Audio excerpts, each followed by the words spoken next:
ఈ శివుడికి కార్తీక మాసం ఒక్కటే కాదు, దాంతో సమానంగా శ్రావణ మాసం శివుడికి ఎంతో ఇష్టం.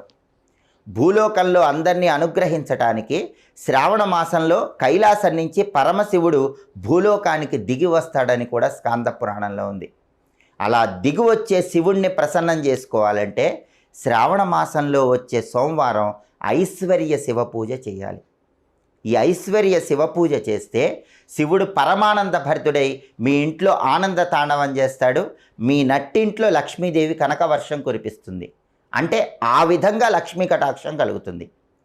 ఐశ్వర్య శివ పూజ ఎలా చేయాలంటే శ్రావణ సోమవారం మీ ఇంట్లో స్ఫటికలింగం ఉన్నా, లేదా మీ ఇంట్లో పాదరస శివలింగం ఉన్నా, లేదా బాణలింగం ఉన్నా, పృథ్వీలింగం ఉన్నా, వెండి శివలింగం ఉన్నా, మీ ఇంట్లో ఎలాంటి శివలింగం ఉన్నా సరే ఆ శివలింగానికి శ్రావణ సోమవారం శుద్ధోదకం అంటే మంచినీళ్లతో